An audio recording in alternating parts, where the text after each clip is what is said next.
단 하나의 영상이 일본 1억 2천만 명을 침묵시켰습니다. 그녀의 3분짜리 영상이 올라가자마자 조회수는 폭발했고 교육부 홈페이지는 마비됐습니다. 이것이 정말 우리 아이들에게 가능할까요? 댓글 1만 5천 개가 모두 같은 질문을 던지고 있었습니다. 영상의 주인공은 평범한 교사 마유 선생님. 그녀가 보여준 건 특별한 기술도 비싼 교구도 아니었습니다. 단지 아이들과의 대화법 하나를 바꿨을 뿐인데 교실에서 벌어진 변화는 모두의 예상을 뛰어넘었습니다. 10년 교직 생활 중 이런 건 처음이에요. 대체 그 교실에서 무슨 일이 있었을까요? 안녕하세요.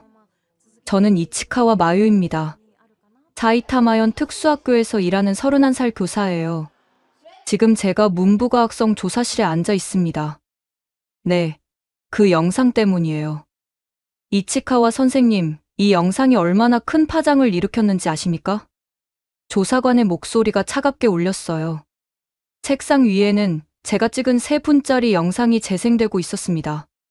화면 속에서 10살 코타가 뭔가를 쓰고 있었죠.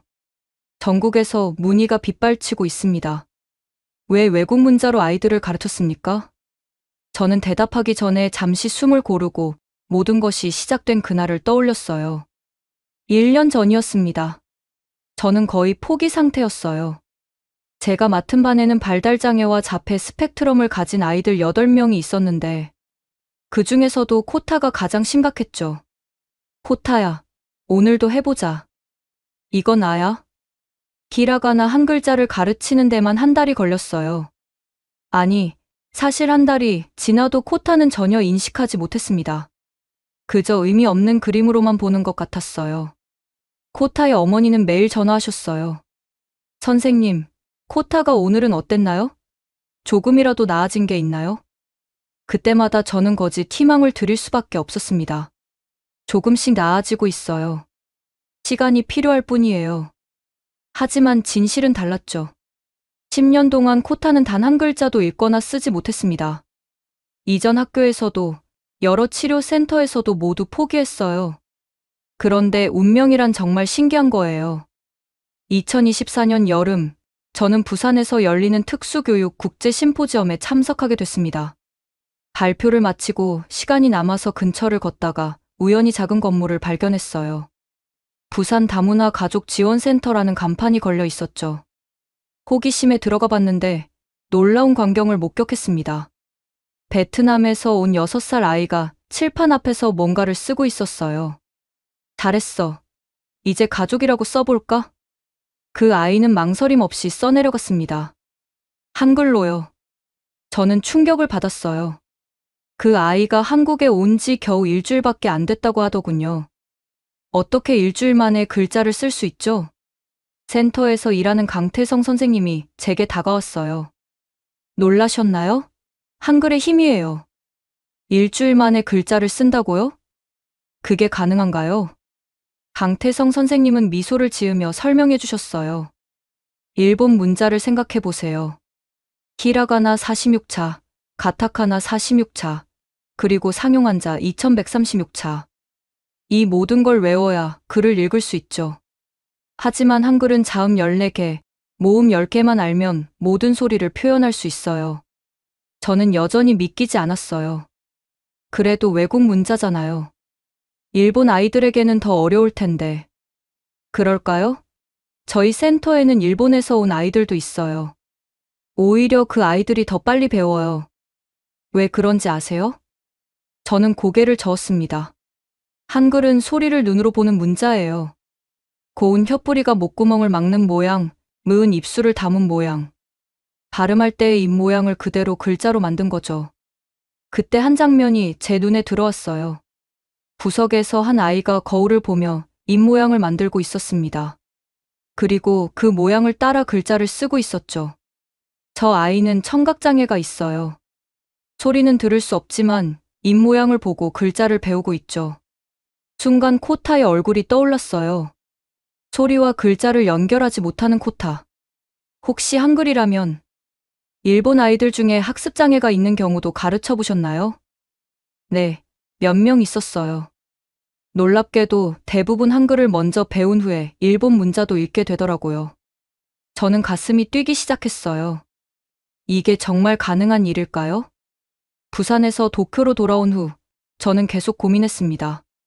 한글을 가르친다? 일본 아이에게 한국 문자를? 이건 상상도 못할 일이었어요. 하지만 코타의 슬픈 눈이 계속 떠올랐습니다. 글자를 쓰고 싶어도 쓸 수 없는 그 아이. 10년 동안의 좌절. 어머니의 눈물. 한 번만 해보자. 비밀리에라도. 그렇게 결심했습니다. 하지만 그때는 몰랐어요. 이 작은 시도가 일본 전체를 뒤흔들 폭풍의 시작이 될 줄은. 부산에서 돌아온 일주일 후, 저는 평소보다 일찍 학교에 도착했어요. 오랫동안 고민한 끝에 한글 교육을 시도해보기로 마음먹은 날이었죠. 교실에 들어서자 창문으로 아침 햇살이 비스듬히 들어왔습니다. 텅 빈 교실이 유독 쓸쓸해 보였어요. 책상 위에는 어제 코타가 그린 그림이 놓여 있었습니다. 알 수 없는 선들이 엉켜 있었죠.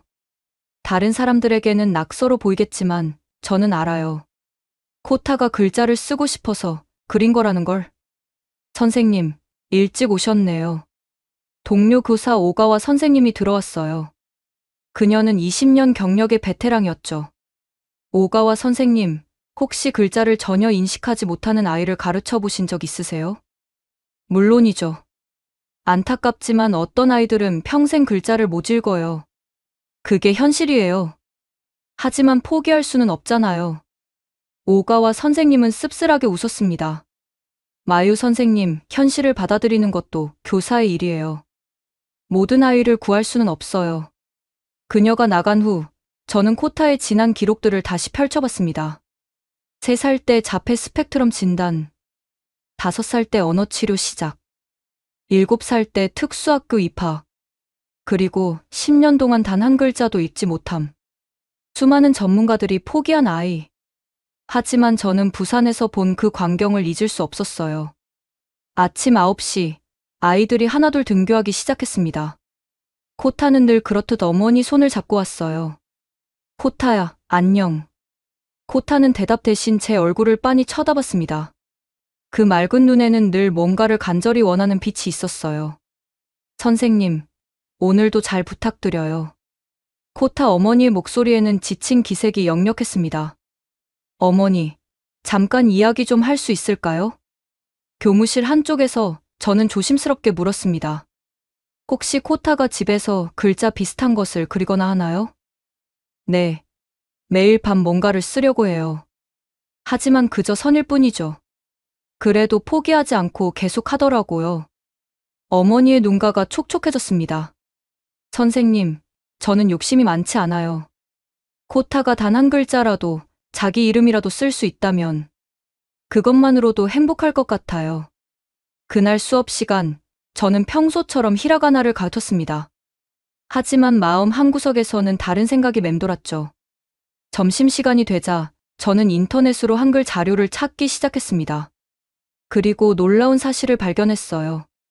유네스코에서 한글을 인류가 만든 가장 과학적인 문자라고 극찬했다는 기사였죠.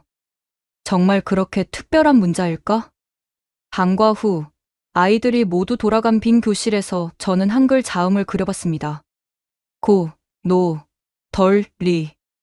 확실히 단순했어요. 복잡한 히라가나와는 완전히 달랐죠. 그때 제 뒤에서 작은 발소리가 들렸습니다. 코타야? 아직 안 갔어? 코타가 제가 그린 한글을 빤히 쳐다보고 있었어요. 평소와 다른 반응이었습니다. 뭔가에 관심을 보이는 것 자체가 드문 일이었거든요. 코타가 손을 뻗어 고을 가리켰습니다. 이거? 이게 궁금해? 코타는 고개를 끄덕였어요. 10년 동안 글자에 전혀 관심을 보이지 않던 아이가 처음으로 반응을 보인 거예요. 저는 가슴이 쿵쾅거렸습니다.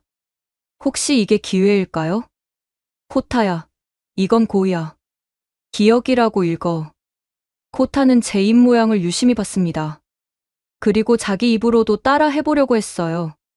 그래, 잘하고 있어. 그 순간 교실 문이 열렸습니다. 코타, 여기 있었구나. 엄마가 깜빡했네. 코타 어머니가 헐레벌떡 들어왔어요. 죄송해요, 선생님. 제가 잠깐 다른 선생님과 상담하느라. 괜찮아요. 그런데 어머니, 코타가 처음으로 글자에 관심을 보였어요. 정말요? 저는 제가 그린 한글을 보여드렸습니다. 어머니는 의아한 표정을 지었죠. 이건 한국 글자 아닌가요? 네, 맞아요. 제가 최근에 특별한 교육법을 알게 됐는데 혹시 시도해봐도 될까요? 어머니는 잠시 망설였습니다. 당연하죠. 일본 아이에게 한글을 가르친다니 상식적으로 이해가 안 되는 일이니까요. 하지만 선생님, 코타는 일본어도 못 읽는데 저도 처음엔 그렇게 생각했어요. 하지만 부산에서 직접 봤습니다. 발달장애 아이들이 한글로 먼저 글자를 익힌 후 모국어도 읽게 되는 경우를요. 어머니의 눈빛이 흔들렸습니다. 희망과 의심이 교차하는 눈빛이었죠. 정말 가능할까요? 장담할 수는 없어요. 하지만 코타가 10년 만에 처음으로 글자에 관심을 보였어요. 이게 마지막 기회일 수도 있습니다. 긴 침묵이 흘렀습니다. 창밖에서 까마귀 우는 소리가 들렸어요. 선생님을 믿어보겠습니다. 코타를 위해서라면 뭐든 해보고 싶어요. 그렇게 해서 비밀 프로젝트가 시작됐습니다. 하지만 막상 시작하려니 막막했어요. 어디서부터 어떻게 가르쳐야 할지, 과연 이게 옳은 선택인지. 그날 밤, 저는 잠을 이룰 수 없었습니다. 만약 실패한다면 코타에게 또 다른 좌절을 안겨주는 건 아닐까? 하지만 코타가 고을 가리키던 그 반짝이는 눈빛이 계속 떠올랐어요. 할 수 있어. 아니, 해야만 해. 부산 다문화 가족 지원센터에서의 경험은 제 교육관을 완전히 바꿔놓았습니다. 일본으로 돌아온 후 저는 강태성 선생님과 계속 연락을 주고받았어요. 마유 선생님, 한글 교육 자료 보내드릴게요. 특히 발달장애 아동을 위한 특별 교재도 있어요. 며칠 후 택배가 도착했습니다. 상자를 열자 알록달록한 교재들이 나왔어요. 그 중에서도 제 눈길을 끈 건 소리를 보는 글자, 한글이라는 제목의 책이었죠.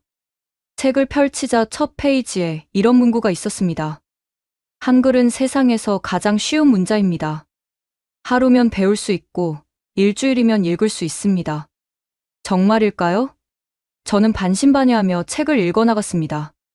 자음 14개 고 노덜리 무바샤 응 지추크 티팜 흠오음 10개 아야 어여오요 우유 우이 24개 단 24개의 기호로 모든 소리를 표현한다고요? 일본어를 생각해봤습니다. 히라가나 46차, 가타카나 46차, 그리고 끝이 없는 한자들. 초등학교 6년 동안 배워야 할 한자만 1006차. 중학교까지 포함하면 2136차. 코타에게는 불가능한 숫자야. 하지만 한글은 달랐습니다. 더 놀라운 건 각 글자의 원리였어요. 고, 혀뿌리가 목구멍을 막는 모양도 혀끝이 위신몸에 닿는 모양. 무, 입술을 다문 모양 샤, 이 사이로 바람이 나가는 모양. 정말 그랬어요.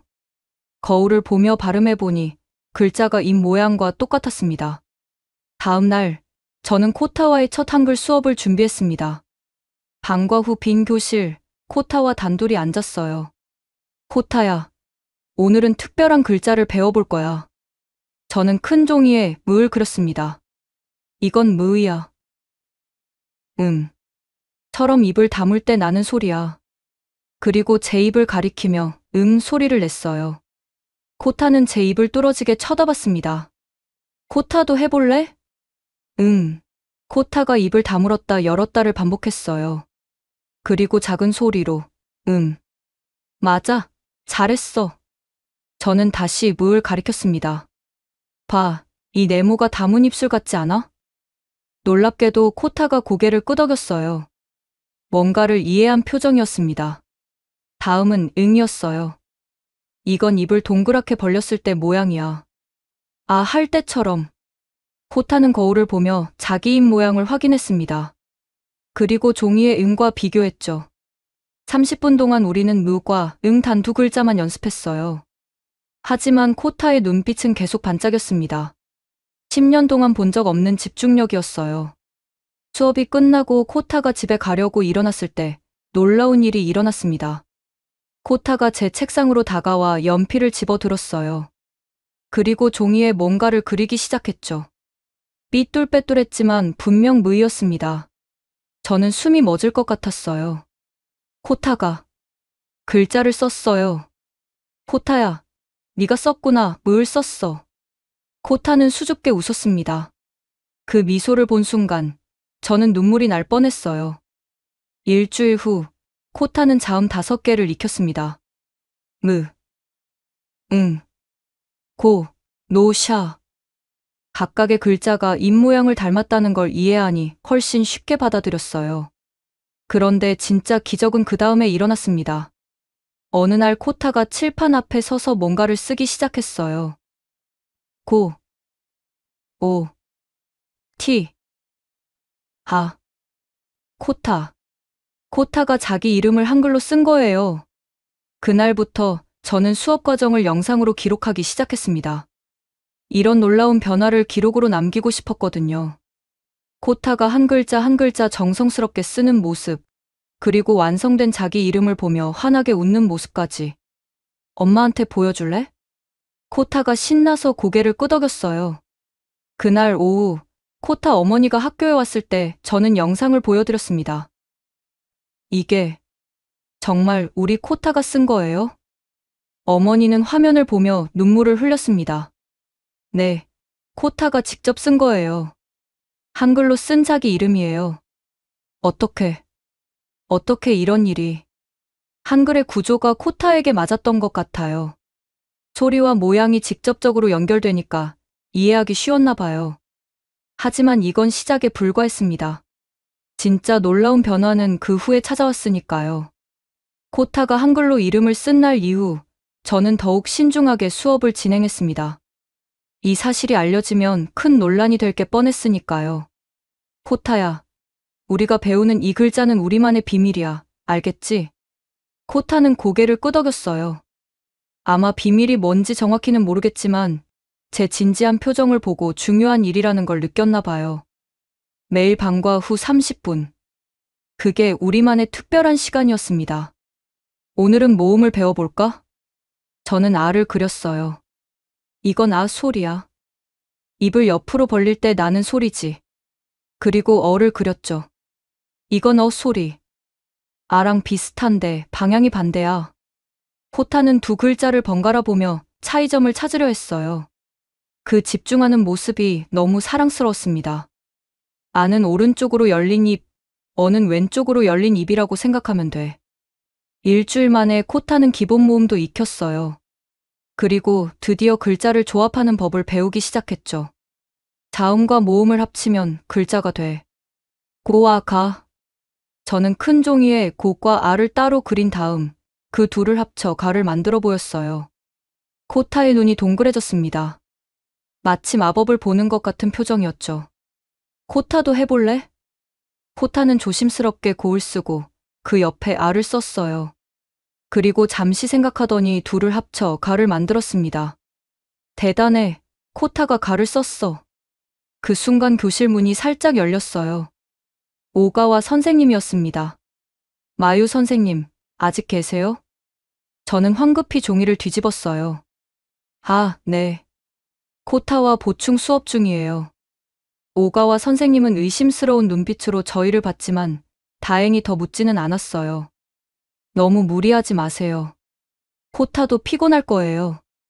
문이 닫힌 후 저는 안도의 한숨을 쉬었습니다. 조심해야 해. 들키면 큰일 나. 하지만 코타의 발전을 보면 멈출 수가 없었어요. 2주가 지났을 때 놀라운 일이 일어났습니다. 코타가 스스로 단어를 만들기 시작한 거예요. 무아마마? 코타가 쓴 글자를 보며 물었어요. 코타는 고개를 끄덕이며 마마 하고 소리 내었어요. 엄마를 부르는 말이었죠. 맞아. 마마. 엄마야. 코타는 신이 나서 계속 글자를 만들었어요. 노샤에 응 선생. 이번엔 저를 가리키며 선생이라고 했어요. 저는 정말 놀랐습니다. 코타가 스스로 생각해서 단어를 만들고 있었으니까요. 이건 단순히 글자를 외우는 게 아니라 진짜 문자의 원리를 이해한 거예요. 3주째 되던 날, 저는 큰 결심을 했습니다. 코타야, 오늘은 특별한 걸 써볼까? 저는 칠판에 천천히 썼어요. 사랑해요. 이건 사랑해요야. 아주 좋아한다는 뜻이지. 코타는 한참을 그 글자를 봤어요. 그리고 연필을 들어 따라 썼습니다. 사, 랑, 해, 요. 그리고는 그 종이를 들고 저를 봤어요. 선생, 사랑해요? 순간 저는 울컥했습니다. 10년 동안 제대로 된 문장을 만들어 본 적 없던 코타가 처음으로 의미 있는 말을 쓰고 읽은 거예요. 나도 코타 사랑해. 그날 저는 확신했습니다. 이 방법이 옳다고. 코타뿐만 아니라 다른 아이들에게도 희망이 될 수 있다고. 하지만 동시에 두려움도 커졌어요. 이 사실이 밖으로 알려지면 어떤 일이 벌어질까? 한 달이 지났을 때 코타는 간단한 문장을 읽고 쓸 수 있게 되었습니다. 한글로요. 이건 정말 기적 같은 일이었어요. 10년 동안 단 한 글자도 못 읽던 아이가 말이죠. 어느 날 아침, 코타가 제게 쪽지를 건넸어요. 선생님, 오늘 날씨 좋아요. 한글로 쓴 문장이었습니다. 문법은 완벽하지 않았지만 의미는 충분히 전달됐어요. 코타야, 네가 쓴 거야? 코타는 수줍게 고개를 끄덕였어요. 정말 잘했어. 날씨가 정말 좋네. 그때 같은 반 유미가 다가왔어요. 유미는 다운 증후군을 가진 아이였죠. 선생님, 코타가 쓴 거예요? 나도 배우고 싶어요. 다른 아이들도 하나둘 모여들었습니다. 우와, 코타가 글자 쓴다. 나도 할래요. 선생님, 저도 가르쳐 주세요. 저는 당황했어요. 비밀로 하려고 했는데 코타가 다른 아이들에게 자랑하면서 이미 소문이 퍼진 것 같았거든요. 얘들아, 이건 비밀이야. 다른 선생님들한테는 말하면 안 돼. 왜요? 아직 준비가 안 됐거든. 하지만 아이들의 간절한 눈빛을 외면할 수 없었어요. 결국 방과 후 수업에 다른 아이들도 참여하게 됐죠. 놀라운 건 다른 아이들도 코타처럼 빠르게 한글을 익혔다는 거예요. 특히 유미는 일주일 만에 자기 이름을 쓸 수 있게 됐습니다. 엄마한테 보여줄 거예요. 유미가 유미라고 쓴 종이를 들고 환하게 웃었어요. 2주가 지났을 때 우리 반 8명 중 6명이 한글로 간단한 단어를 쓸 수 있게 됐습니다. 믿기지 않는 속도였어요. 그러던 어느 날 학부모 공개 수업 날이 다가왔습니다. 한 학기에 한 번 부모님들을 초대해서 아이들의 학습 과정을 보여주는 날이죠. 저는 고민에 빠졌어요. 한글 수업을 공개해야 할까요? 아니면 숨겨야 할까요? 선생님, 우리가 쓴 거 엄마한테 보여주면 안 돼요? 코타가 물었어요. 그 간절한 눈빛을 보니 마음이 아팠습니다. 그래, 이 아이들의 성취를 숨길 순 없어. 공개 수업 전날 밤, 저는 그동안 찍어둔 영상들을 편집했어요. 코타가 처음 무을 쓰던 날부터 문장을 쓰기까지의 과정을 세분으로 압축했죠. 드디어 공개 수업 날이 됐습니다. 강당에는 학부모님들이 가득 찼어요. 다들 긴장하고 기대하는 표정이었죠. 안녕하세요. 오늘은 특별한 것을 보여드리려고 합니다. 저는 떨리는 목소리로 말을 시작했어요. 지난 한 달 동안 우리 아이들에게 놀라운 변화가 있었습니다. 먼저 영상을 보시겠습니다. 화면이 켜지고 영상이 시작됐어요. 첫 장면은 코타가 처음으로 무을 쓰는 모습이었습니다. 삐뚤빼뚤하지만 분명한 글자였죠. 다음은 유미가 자기 이름을 쓰는 장면. 그리고 다른 아이들이 하나둘 글자를 익혀가는 모습들. 클라이맥스는 코타가 칠판에 쓴 문장이었어요. 엄마 아빠 사랑해요. 코타가. 영상이 끝나자 강당은 침묵에 휩싸였습니다. 그리고 누군가 흐느끼기 시작했어요. 코타 어머니였습니다. 코타가. 우리 코타가 글을 썼어요. 다른 부모님들도 눈물을 닦고 있었어요. 어떻게 된 거예요? 무슨 마법을 부리신 거예요? 유미 어머니가 물었습니다. 한글이에요. 한국 글자를 가르쳤습니다. 순간 웅성거림이 일었어요. 한국 글자요? 왜 하필 한글을? 그게 가능한가요? 저는 심호흡을 하고 설명을 시작했어요. 일본어는 너무 복잡합니다. 히라가나, 가타카나, 한자까지. 우리 아이들에게는 너무 큰 산이었어요. 하지만 한글은 달랐습니다. 24개의 글자만 알면 모든 소리를 쓸 수 있거든요. 한 아버지가 손을 들었어요. 하지만 그건 외국 문자잖아요. 일본 아이들이 배워서 뭐가 좋다는 거죠? 글자를 인식하는 능력 자체가 생긴 겁니다. 실제로 한글을 배운 후 히라가나를 인식하기 시작한 아이들도 있어요. 그때 코타가 앞으로 나왔어요. 그리고 칠판에 뭔가를 쓰기 시작했죠. 히라가나로 고를 쓴 거예요. 자기 이름의 첫 글자였죠. 코타가 히라가나도 쓸 수 있게 됐어요. 강당이 술렁였습니다. 그 순간 한 어머니가 일어났어요. 선생님, 이 영상을 공유해도 될까요? 다른 특수학교 부모님들도 봐야 할 것 같아요. 저도요. 제 블로그에 올리고 싶어요. 유튜브에 올려도 되나요? 저는 당황했어요. 이렇게 빨리 퍼질 줄은 몰랐거든요. 잠깐만요. 이건 아직. 하지만 이미 여러 부모님이 핸드폰으로 영상을 찍고 있었어요. 그날 밤, 제 핸드폰이 쉴 새 없이 울렸습니다. 모르는 번호들이었어요. 특수학교 교사입니다. 그 한글 교육법에 대해 알고 싶어요. 우리 아이도 가능할까요? 자료 좀 공유해 주실 수 있나요? 영상은 이미 통제불능이었습니다.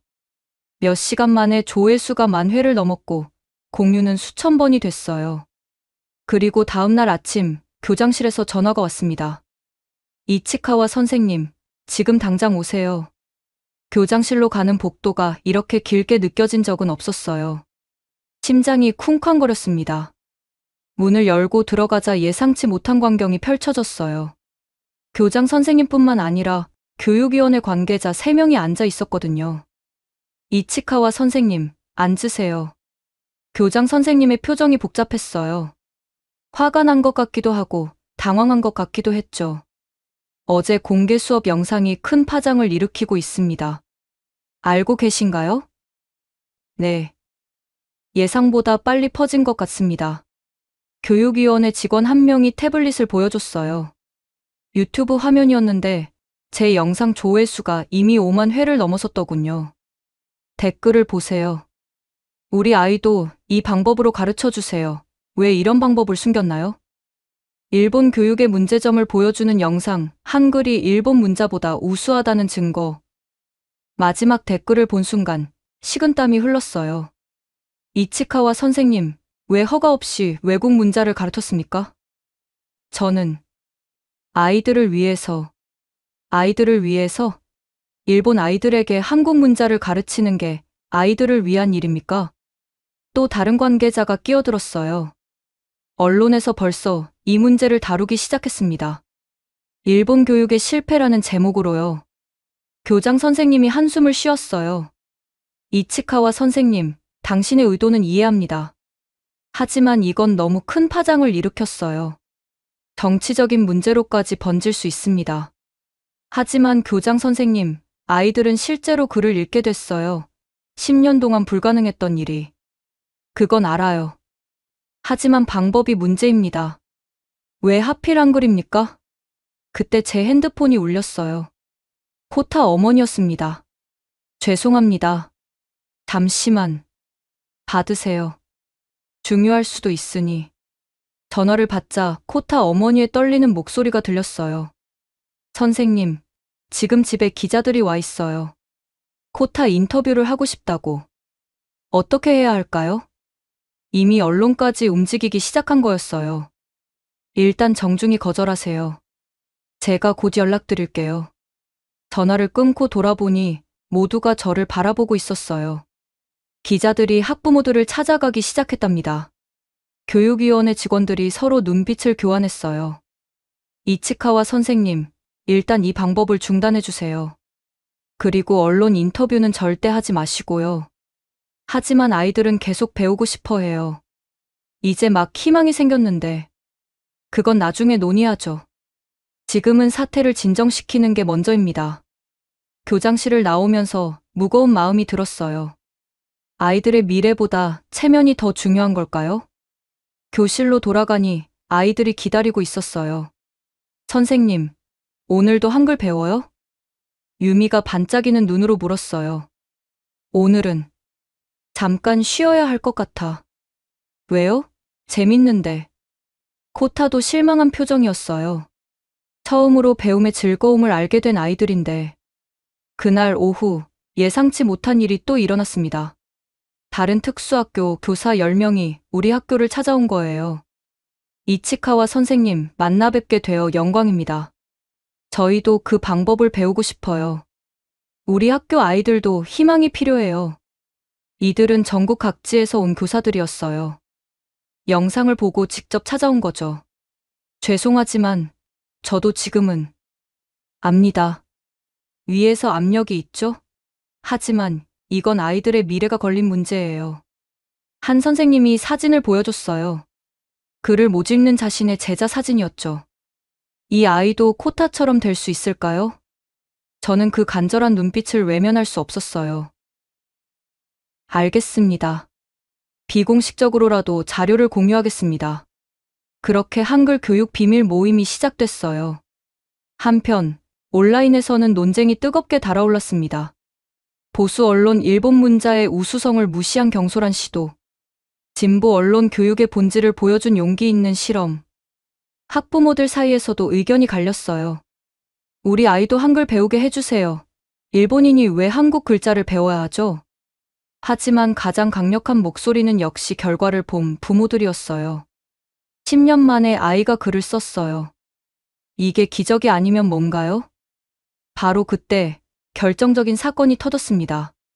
한 유명 교육학자가 TV 토론 프로그램에 출연해서 이렇게 말한 거예요. 한글이 과학적으로 우수한 문자인 건 이미 입증된 사실입니다. 우리가 인정하기 싫어서 외면했을 뿐이죠. 이 발언은 기름에 불을 붙인 격이었어요. 다음 날 일본 전역이 이 문제로 뜨거워졌습니다. 그리고 마침내 문부과학성에서 공식 입장을 발표했죠. 특수교육 현장에서의 실험적 시도는 인정하지만 공식 교육과정에 외국 문자를 도입하는 것은 불가합니다.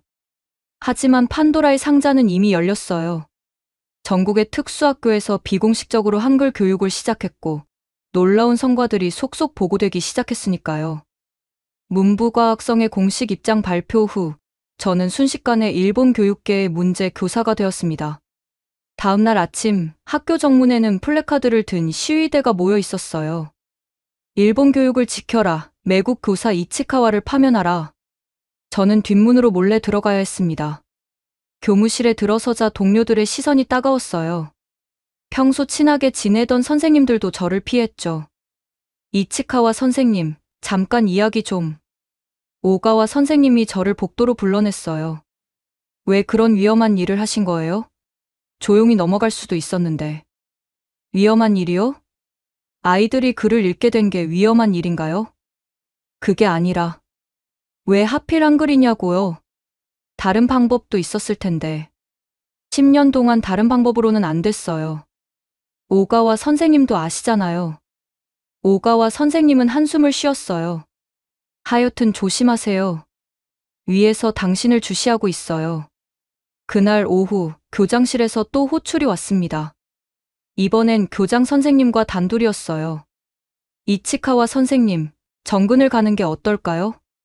정근이요? 이 학교에 계속 있으면 선생님도 힘들고 학교도 계속 압력을 받을 거예요. 저는 단호하게 고개를 저었어요. 안 됩니다. 아이들이 저를 필요로 해요. 하지만 교장 선생님, 코타가 오늘 아침에 뭘 했는지 아세요? 일기를 썼어요. 태어나서 처음으로요. 오늘은 비가 와서 슬펐다. 하지만 선생님이 있어서 좋았다. 이렇게요. 교장 선생님도 뭐라 할 말이 없는 것 같았어요. 퇴근 후 집에 가려는데 누군가 저를 기다리고 있었습니다. 낯선 중년 남성이었어요. 이치카와 선생님이시죠? 잠깐 이야기 좀 할 수 있을까요? 누구신지. 저는 아사히 신문 기자입니다. 선생님의 이야기를 듣고 싶어서요. 저는 고개를 저었어요. 죄송하지만 인터뷰는 못 해드려요. 선생님이 침묵하시는 동안 반대편에서는 계속 선생님을 공격하고 있습니다. 진실을 말할 기회가 필요하지 않으세요? 기자의 말이 맞았어요. 언론에서는 저를 국민 정서를 무시한 독단적 교사로 묘사하고 있었죠. 알겠습니다. 하지만 짧게만 할게요. 근처 카페에서 인터뷰가 시작됐어요. 왜 한글을 선택하셨나요? 선택이 아니었어요. 한글이 아이들에게 희망을 준 거죠. 저는 그저 그 도구를 사용한 것뿐이에요. 일본 문자로는 불가능했다는 뜻인가요? 일본 문자가 나쁘다는 게 아니에요. 다만 학습장애가 있는 아이들에게는 너무 복잡했을 뿐이죠. 2,000개가 넘는 한자를 어떻게 가르치겠어요? 기자는 고개를 끄덕였어요. 학부모들의 반응은 어떤가요? 처음엔 다들 놀랐죠. 하지만 결과를 보고는 모두 감동했어요. 아이가 처음으로 엄마 사랑해라고 쓴 쪽지를 받은 어머니의 표정을 보셨어야 해요. 반대하는 사람들도 있죠? 네, 많아요. 하지만 그분들은 대부분 결과를 직접 보지 못한 분들이에요. 인터뷰가 끝난 후 기자가 마지막으로 물었어요. 후회하지 않으세요? 전혀요. 오히려 더 일찍 시작하지 못한 게 후회돼요. 다음 날 기사가 나갔습니다. 제목은 이랬어요. 아이들의 미래를 연 교사, 그러나 매국노로 몰리다. 기사는 큰 반향을 일으켰어요. 댓글이 수천 개 달렸죠. 진짜 교육자다, 아니다. 일본의 정체성을 훼손했다. 결과가 중요하지. 수단이 뭐가 중요한가. 그래도 한글은 아니지. 그런데 놀라운 일이 일어났어요. 전국의 특수교육 교사들이 저를 지지하는 성명을 발표한 거예요. 이치카와 선생님은 우리가 하지 못한 일을 해냈습니다. 진정한 교육자입니다. 150명의 교사가 서명했더군요. 학부모들도 움직이기 시작했어요. 한글로 희망을 찾은 아이들의 부모 모임이 만들어졌죠. 우리 아이들의 기적을 부정하지 마세요. 하지만 압력은 계속됐어요. 교육위원회에서는 저를 특별 관찰 대상으로 지정했고 수업 참관이 수시로 이루어졌죠. 어느 날 참관을 온 관리가 물었어요. 아직도 한글을 가르치고 있습니까? 공식적으로는 아닙니다. 비공식적으로는요? 아이들이 스스로 배우는 걸 막을 수는 없죠. 실제로 아이들은 쉬는 시간마다 서로 한글을 가르쳐주고 있었어요. 이미 배운 걸 잊을 수는 없으니까요. 그러던 중 결정적인 사건이 일어났습니다. 코타가 학교 신문에 글을 투고한 거예요. 한글과 히라가나를 섞어서 쓴 글이었죠. 나는 이제 글을 쓸 수 있어요. 한글 덕분이에요. 선생님 고마워요. 엄마 아빠도 고마워요. 이제 나도 다른 친구들처럼 편지를 쓸 수 있어요. 정말 행복해요. 이 글이 학교 신문에 실리자 또다시 큰 파장이 일었어요. 학교 신문에 한글이 실리다니 이건 너무한 것 아닌가? 하지만 더 많은 사람들이 감동했죠. 10년 동안 글을 못 쓰던 아이가 쓴 첫 글이에요. 이게 문제가 되나요? 교장 선생님도 난처한 입장이었어요. 이치카와 선생님, 이번엔 정말 곤란해요. 학교 공식 간행물에 한글이 실렸다고 위에서 난리예요. 죄송합니다. 하지만 코타의 글을 검열할 수는 없었어요. 그날 밤 뜻밖의 전화를 받았습니다. 이치카와 선생님, 저는 도쿄대학 언어학과 교수입니다. 선생님이 하신 일에 대해 이야기하고 싶어요. 다음 날 만난 교수님은 충격적인 이야기를 했어요. 사실 저희도 한글의 우수성에 대해 잘 알고 있어요. 학계에서는 이미 정설이죠. 하지만 공개적으로 말하기는 왜 그런가요? 민감한 문제니까요. 하지만 선생님이 용기 있게 실천하셨어요. 학문적으로 지원하고 싶습니다. 이렇게 조금씩 지지자들이 늘어났어요. 하지만 여전히 저는 마녀 사냥의 대상이었죠. 그러던 어느 날 가장 힘든 일이 일어났어요. 마유 선생님. 코타가 울먹이며 다가왔어요. 왜 그래, 코타야? 다른 사람들이. 선생님 나쁜 사람이래요. 한글 가르쳐서 나쁜 사람이래요. 코타가 밖에서 들은 이야기였나 봐요. 저는 코타를 안아주며 말했어요. 코타야, 글을 읽고 쓸 수 있게 된 게 나쁜 일일까? 아니요. 좋은 일이에요. 그럼 됐어. 다른 사람들이 뭐라고 해도 코타가 행복하면 그게 가장 중요한 거야. 하지만 마음은 무거웠어요. 언제까지 이런 압력을 견딜 수 있을까요? 제가 문제 교사로 낙인 찍힌 지 한 달이 지났을 때 예상치 못한 일이 일어났습니다. 전국에서 편지와 이메일이 쏟아지기 시작한 거예요. 이치카와 선생님께. 저는 홋카이도에 사는 특수교사입니다. 선생님 덕분에 저희 학생도 글을 읽게 되었습니다. 우리 아들은 자폐증이 있어요. 15살인데 처음으로 자기 이름을 썼어요. 한글로 배운 뒤에 히라가나도 쓰기 시작했습니다. 저는 난독증이 있는 대학생입니다. 한글을 배운 후 처음으로 책을 완독했어요. 매일 수십 통의 사연이 도착했어요. 저는 깨달았죠. 이건 단순히 우리 학교만의 일이 아니었다는 걸. 특히 인상 깊었던 건 오사카에서 온 편지였어요. 이치카와 선생님, 저는 72살 할머니입니다. 전쟁통에 학교를 못 다녀서 글을 몰랐어요. 평생 문맹으로 살았죠. 그런데 손녀가 한글을 가르쳐 줬어요. 일주일 만에 읽을 수 있게 됐습니다. 그리고 이제는 히라가나도 조금씩 읽어요. 70이 넘어서 처음으로 손자에게 편지를 썼답니다. 눈물이 났어요. 한글이 단순히 학습 도구가 아니라 누군가의 인생을 바꾸고 있었던 거예요. 또 다른 편지는 고등학생에게서 왔어요. 선생님, 저는 디슬렉시아가 있어요. 고등학교 3년 동안 교과서를 제대로 읽은 적이 없었죠. 그런데 한글을 배우고 뭔가 달라졌어요. 글자가 그냥 그림이 아니라 소리로 들리기 시작했거든요. 지금은 천천히지만 일본어 책도 읽을 수 있어요. 이런 증언들이 쌓이자 저는 결심했어요. 이 이야기들을 세상에 알려야겠다고. 마침 진보적인 교육 잡지에서 특집 기사를 준비한다며 연락이 왔어요. 이치카와 선생님, 전국의 사례를 모아서 기사를 쓰고 싶습니다. 도와주시겠어요? 네, 기꺼이요. 취재가 시작됐어요. 기자와 함께 전국을 돌며 한글로 변화를 경험한 사람들을 만났죠. 후쿠오카의 한 특수학교에서는 놀라운 광경을 봤어요. 중증자폐 아이들이 한글로 소통하고 있었거든요. 말을 못하는 아이들이에요. 하지만 한글로는 의사표현을 할 수 있게 됐죠. 선생님이 설명해 주셨어요.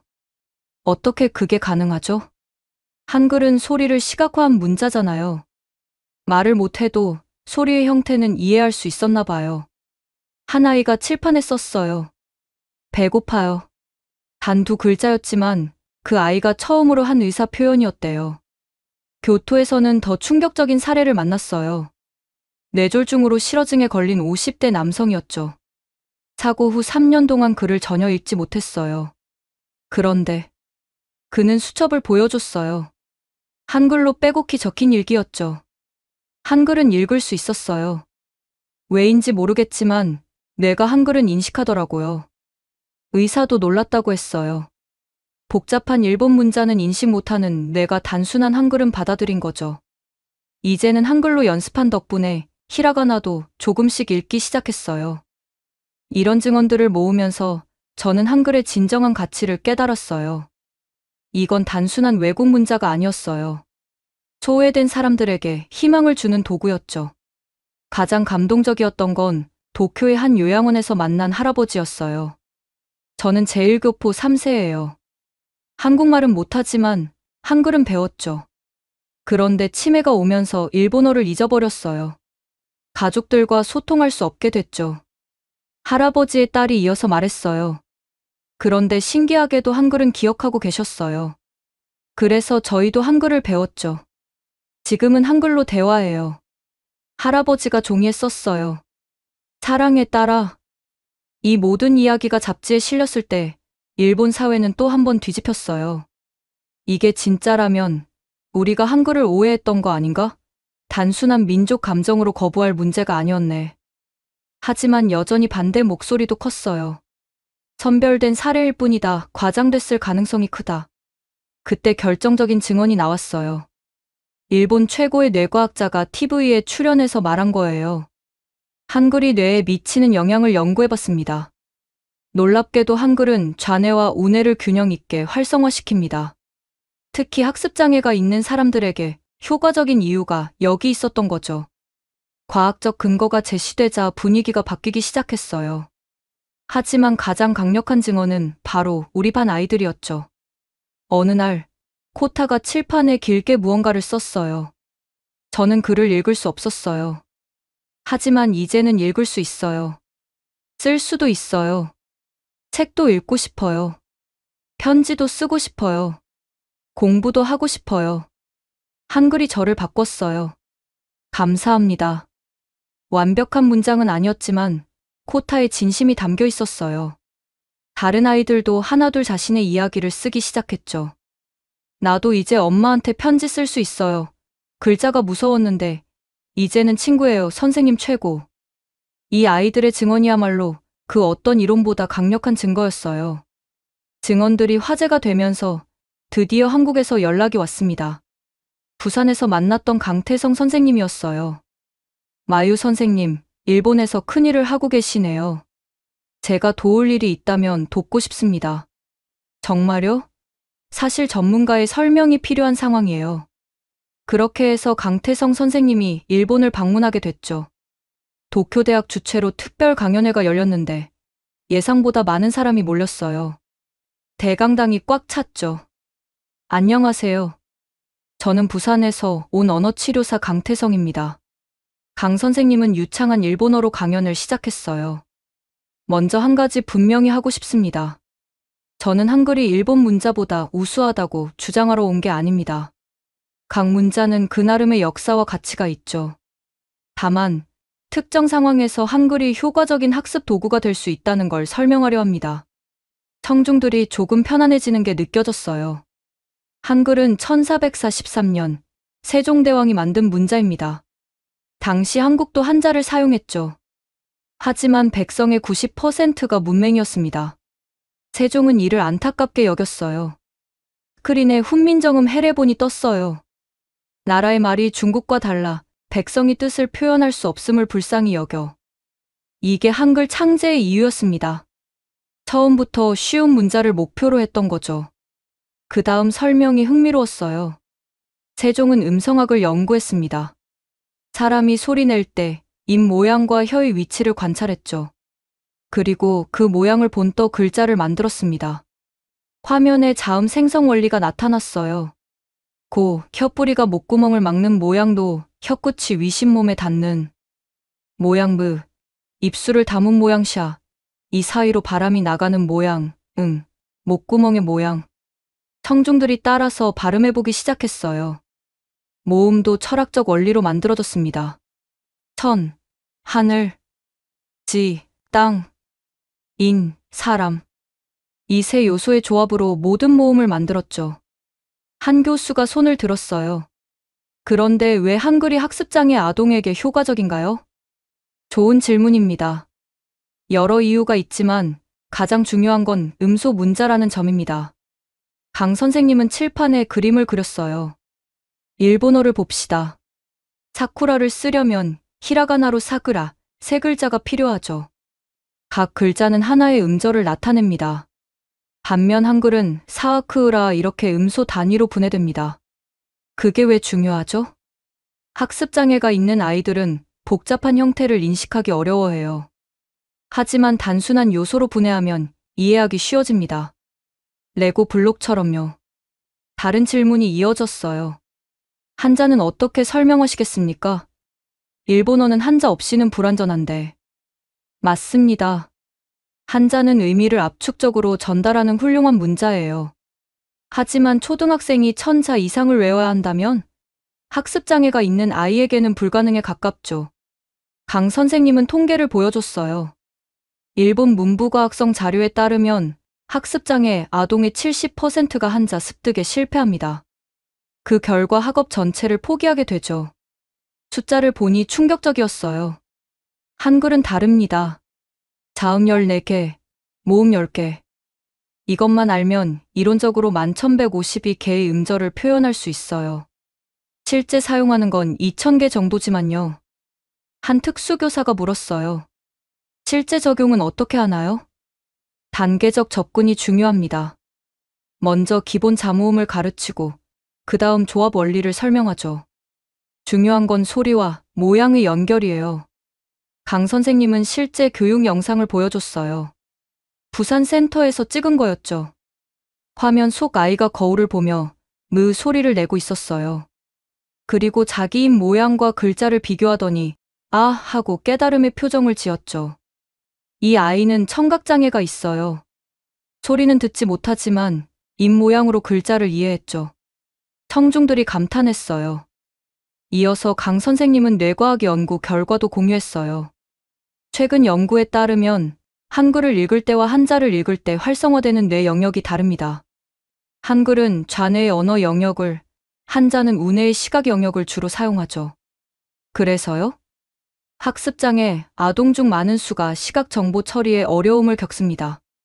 한글처럼 음성 정보와 직접 연결된 문자가 더 효과적인 이유죠. 강연이 끝날 무렵 한 노교수가 일어났어요. 강 선생님, 인상 깊은 강연이었습니다. 하나 묻고 싶은데 한국에서는 한자 교육을 포기했다고 들었습니다. 후회하지 않으십니까? 민감한 질문이었어요. 하지만 강 선생님은 침착하게 답했죠. 한국도 한자의 가치를 압니다. 다만 우선순위의 문제였죠. 모든 국민이 글을 읽고 쓸 수 있게 하는 것. 그게 먼저였습니다. 덕분에 한국의 문맹률은 제로에 가깝죠. 일본은 어떻습니까? 공식 문맹률은 낮지만 기능적 문맹을 포함하면 얘기가 달라집니다. 특히 학습장애 인구를 고려하면 무거운 침묵이 흘렀어요. 강연이 끝나고 많은 사람이 강 선생님께 다가왔어요. 제 아이도 가능할까요? 교재를 구할 수 있을까요? 한국에 연수를 가고 싶은데. 저는 옆에서 그 광경을 보며 생각했어요. 변화가 시작되고 있구나. 강 선생님이 제게 말했어요. 마유 선생님, 힘드셨죠? 하지만 당신이 시작한 일이 많은 사람을 바꾸고 있어요. 저도 이렇게 될 줄은 몰랐어요. 세종대왕도 그러셨을 거예요. 단지 백성을 사랑하는 마음으로 시작한 일이 600년 후 일본 아이들에게 희망이 될 줄은 모르셨겠죠. 그 말에 저는 뭔가 뭉클했어요. 시간과 공간을 넘어 이어지는 사랑의 연결고리 같은 게 느껴졌거든요. 강태성 선생님의 강연 이후 일본 사회의 분위기가 눈에 띄게 달라졌습니다. 무엇보다 정부 차원에서 움직임이 있었어요. 국회 교육위원회에서 긴급 청문회를 열기로 한 거죠. 주제는 특수교육 현장에서의 한글 활용 가능성 검토였습니다. 청문회 전날 교장 선생님이 저를 불렀어요. 이치카와 선생님, 내일 청문회에 증인으로 출석해달라고 합니다. 저를요? 네, 그리고 코타 어머니도 함께 오시기로 했어요. 저는 긴장됐지만 동시에 기회라고 생각했어요. 진실을 알릴 기회. 청문회 당일 국회의사당 회의실은 기자들로 가득했어요. 이 문제가 얼마나 큰 관심사인지 실감했죠. 위원장이 개회를 선언했어요. 오늘은 최근 논란이 되고 있는 특수교육 현장에서의 한글 교육에 대해 논의하겠습니다. 먼저 반대 측 전문가가 발언했어요. 일본인이 일본 문자를 배우는 것은 당연한 일입니다. 외국 문자에 의존하는 것은 교육의 본질을 왜곡하는 일이죠. 보수당 의원들이 고개를 끄덕였어요. 맞습니다. 이것은 문화적 정체성의 문제입니다. 이어서 제 차례가 왔어요. 이치카와 선생님, 왜 한글을 선택하셨습니까? 저는 심호흡을 하고 대답했어요. 선택이 아니었습니다. 10년 동안 모든 방법을 시도했지만 실패했어요. 한글은 마지막 희망이었죠. 구체적으로 어떤 효과가 있었나요? 코타라는 아이가 있습니다. 자폐 스펙트럼 장애로 10년 동안 글을 못 읽었어요. 하지만 한글을 배운 지 한 달 만에 첫 문장을 썼습니다. 증거가 있습니까? 저는 준비한 자료를 보여줬어요. 코타가 쓴 글들, 영상, 그리고 다른 아이들의 작품들. 회의장이 술렁였어요. 이게 정말 한 달 만에 가능한 일입니까? 네, 한글의 구조가 단순하고 논리적이기 때문입니다. 음소 단위로 분해하고 조합하는 원리를 이해하면 빠르게 습득할 수 있어요. 진보당 의원이 물었어요.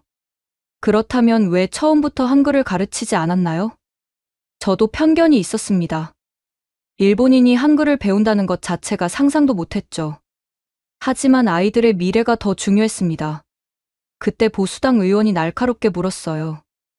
그래도 일본 문자를 포기한다는 건 너무 극단적이지 않습니까? 포기하는 게 아닙니다. 한글은 징검다리예요. 한글로 문자 인식 능력을 기른 후 일본 문자로 넘어가는 거죠. 실제로 많은 아이가 한글을 배운 후 히라가나도 읽기 시작했어요. 이번엔 코타 어머니 차례였어요. 안녕하세요. 저는 코타의 어머니입니다. 어머니는 떨리는 목소리로 말을 시작했어요. 10년이에요. 10년 동안 제 아이는 글을 몰랐습니다.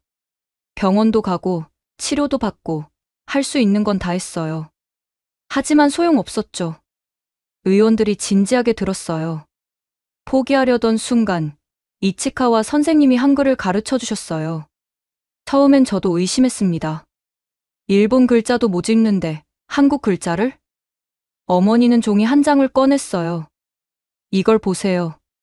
코타가 처음 쓴 편지예요. 엄마 사랑해요. 아빠도 사랑해요. 이제 글을 쓸 수 있어서 행복해요.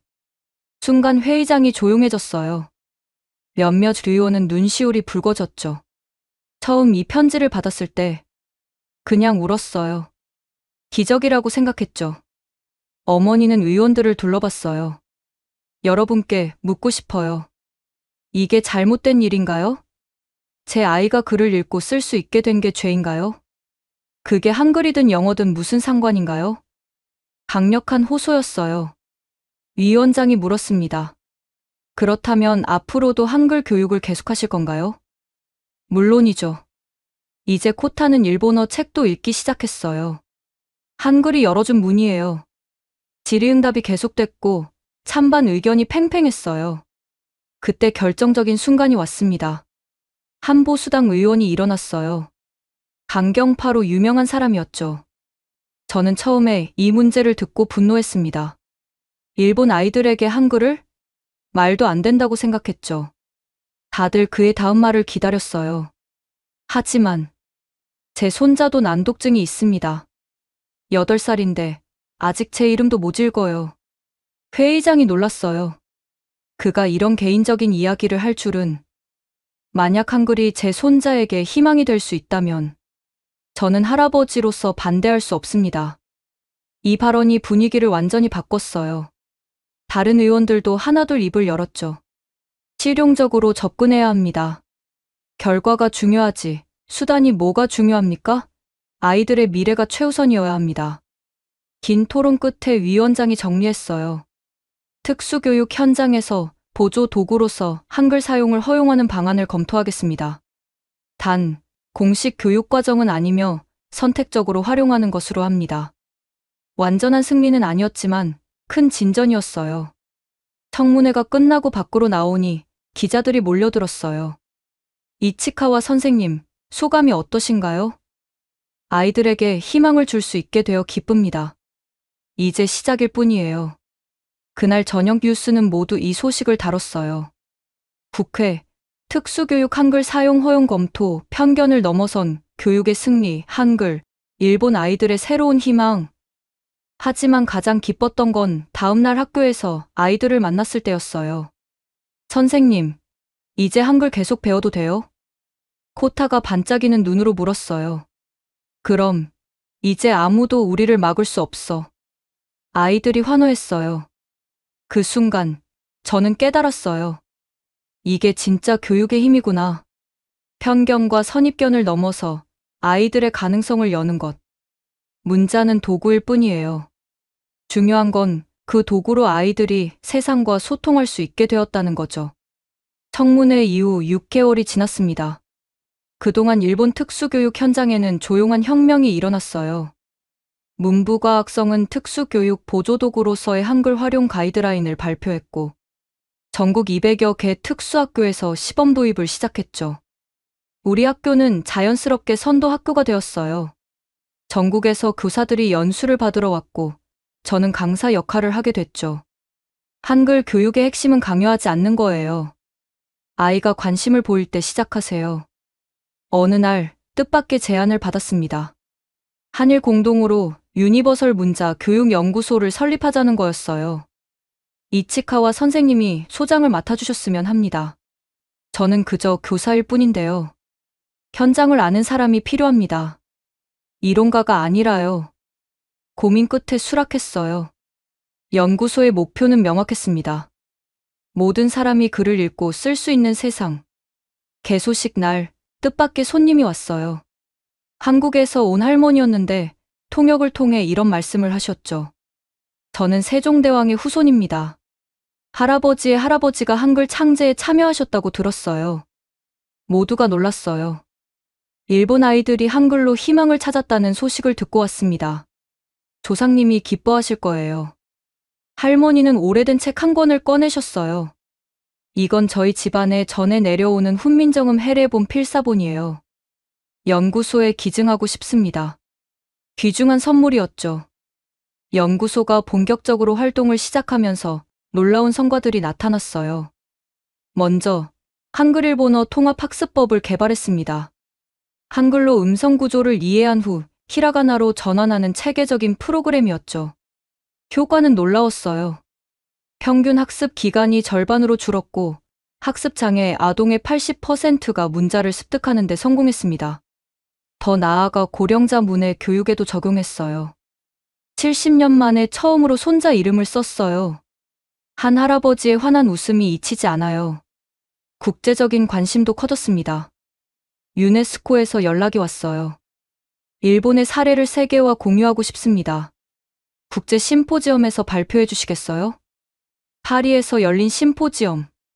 저는 떨리는 마음으로 단상에 섰어요. 문자는 소통의 도구입니다. 그 도구에서 소외된 사람들이 있다면 우리는 다른 도구를 찾아야 합니다. 발표 후 여러 나라에서 관심을 보였어요. 특히 한자 문화권인 중국과 대만의 반응이 뜨거웠죠. 우리도 비슷한 문제가 있습니다. 한글을 보조, 도구로 활용하는 방안을 연구하고 싶어요. 이렇게 작은 교실에서 시작된 변화가 세계로 퍼져나갔어요. 하지만 가장 큰 보람은 역시 아이들이었죠. 2025년 3월, 코타의 졸업식이 있었어요. 코타가 답사를 읽었는데 한글과 일본어를 섞어서 쓴 글이었죠. 선생님, 감사합니다. 저는 글을 몰랐어요. 하지만 이제는 알아요. 책도 읽고, 일기도 써요. 고등학교에 가서도 열심히 공부할게요. 선생님처럼 다른 사람을 도와주는 사람이 되고 싶어요. 눈물이 났어요. 글을 몰랐던 아이가 이제는 꿈을 글로 쓸 수 있게 됐으니까요. 다른 아이들도 각자의 길을 찾았어요. 유미는 예술고등학교에 진학하기로 했고, 다른 친구들도 저마다의 꿈을 키웠죠. 어느 날 뜻밖의 편지를 받았어요. 발신인은 대한민국 교육부였습니다. 이치카와 마유 선생님께 한글의 교육적 가치를 세계에 알린 공로를 인정하여 문화훈장을 수여하고자 합니다. 믿기지 않았어요. 외국인이, 그것도 일본인이 한국 정부의 훈장을? 2025년 5월 서울에서 열린 시상식. 저는 떨리는 마음으로 상을 받았어요. 이치카와 선생님은 한글의 진정한 가치를 보여주셨습니다. 문자가 특정 민족의 것이 아니라 인류 공동의 자산임을 증명하셨죠. 수상 소감을 말할 차례가 왔어요. 저는 그저 아이들이 글을 읽기를 바랐을 뿐입니다. 한글이 그 소원을 이뤄줬어요. 600년 전 세종대왕의 사랑이 시공을 넘어 일본 아이들에게 닿은 거죠. 문자에는 국경이 없습니다. 사랑에도 국경이 없듯이요. 박수가 쏟아졌어요.